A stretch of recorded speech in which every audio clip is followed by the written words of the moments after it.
Igbos, let us come together. Igbos, let us share together. Igbos, join your hands together. Igbos never.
Onye nwe anyị na Chineke, onye kere eluigwe n'ụwa, wee kee m ihe a na-ahụ anya ma ndị a na-anaghị ahụ anya.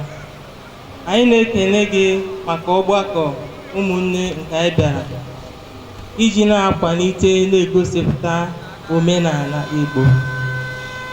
Onye nwe anyị, anyị na-ewere ihe niile a na-eme n'ụbọchị taa nyefee gị n'aka.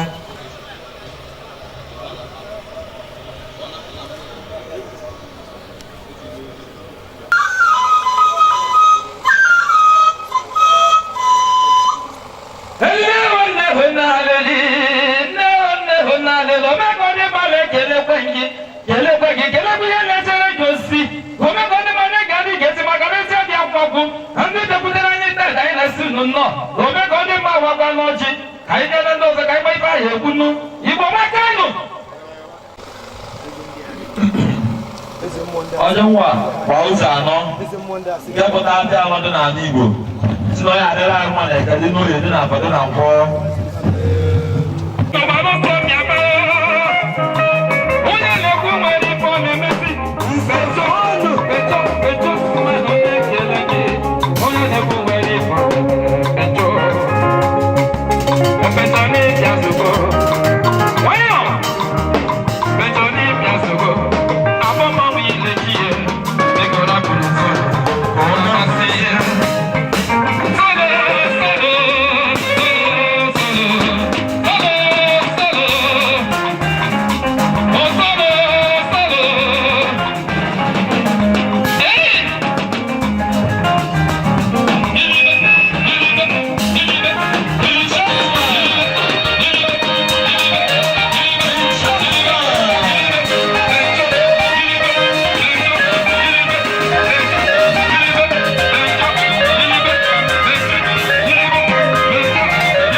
omenala yo, ọ bụghị otu nzuzo.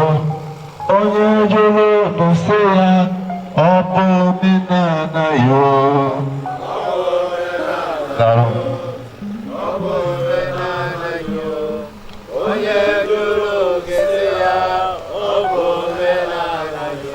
Thank you very much. Igbo kwenu. Oh. I'm so glad to be here. Like I discussed with the IGWE when they came to my office.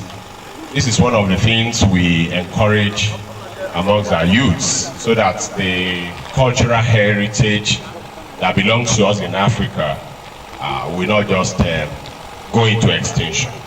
So I identify with what we're doing. It's a good one.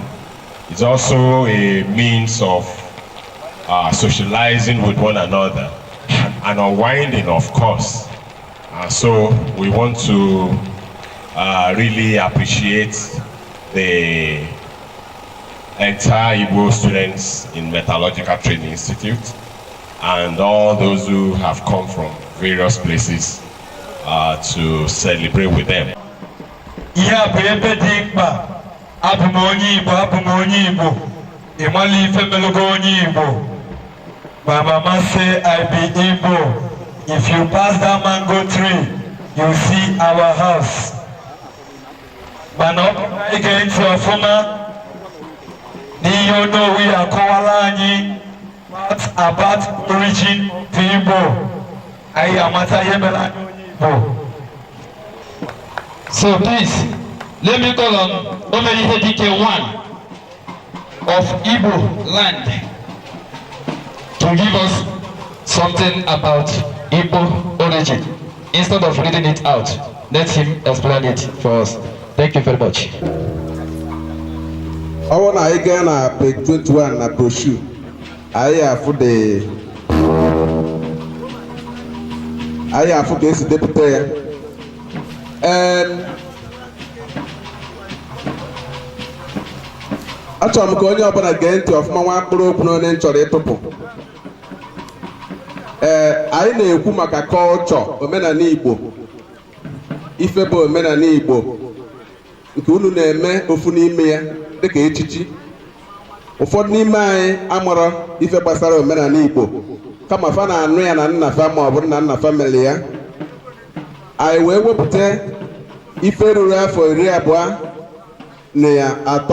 na ụma ruo 26 26 years research wee nwee ike iwepụta akwụkwọ ada ebe a. Tata ibu akwụkwọ anwa bịa ebe a, ọtụtụ ụlọ akwụkwọ universities mahadum dị iche iche na-atụ anya ịfụ akwụkwọ a, mana ọ pụtago. Ife m na-ekwu dị na ya. Ife a na-ekwu maka omenala Igbo maọbụ ebe ndị Igbo si abụrụzi ife a na-ezo ezo maọbụ ife a na-achọ achọ na anyị ewepụtago ya.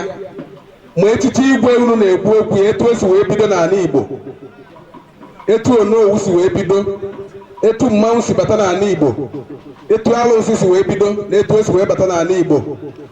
Ife bụ ọdịnala, ife bụ ọdịnobi, ife bụ alụ, ife bụ nsọ, ha ncha etu esi anụ nwaanyị n'ala Igbo, ife ụmụaka kwesịrị ịma. Ife niile a dị n'akwụkwọ a.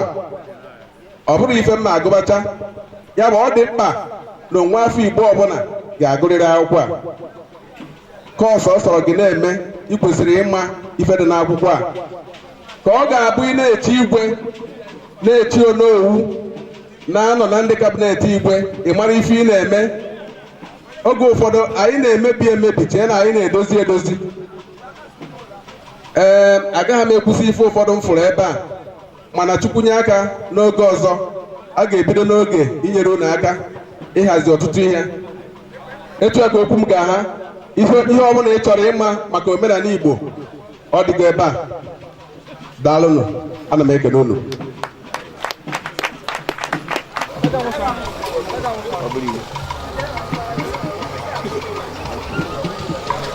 Ana m agwa unu oge ọbụla ịfụlụ onye keke Ojuju Student Association, please. guys are welcome, eh? What's me, Bump on you?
Mana one ka hụrụ so obi dị m ụtọ na abụ m ofu n'ime ndị ahọrọrọ onye ma award alụsa ọ dị ka m alụsa afọ ụzọ ị na-ere anya ọfụma onye ọla nla etozughị etozu anya ma ihe na-eme ya onye aghọ olili nwanne ya onye aghọrọ na ibi ya ọkụ ịghọta.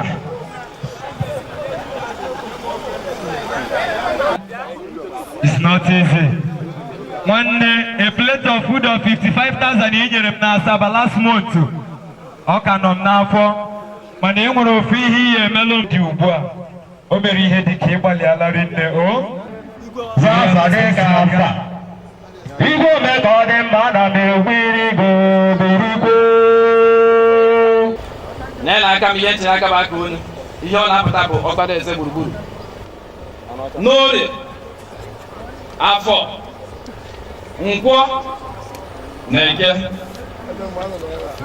nke aka na-agbanye gị bụ iji wee na-adọchite gị azụ n'ihe ọjọọ eme n'ihe ọjọọ. Ana m agbanye gị alụ afọ nkwọ na-eke ka nchizu ya ka ọ bụrụ ọkpara eze gburugburu nke ome ka ọ dị mma. Etu a ka ọ dị. Ana m ekpenye gị okwu a n'ori afọ nkwọ na-eke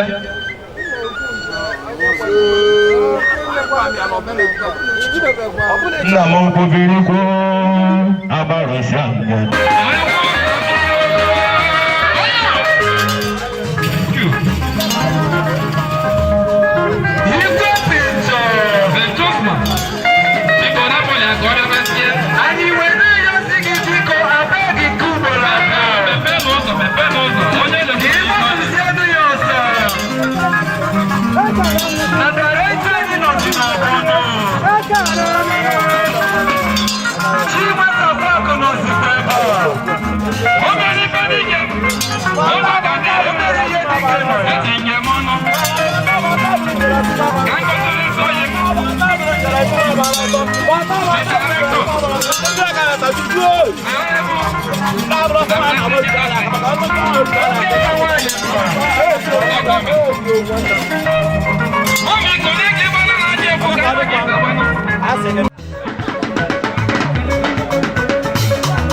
Second.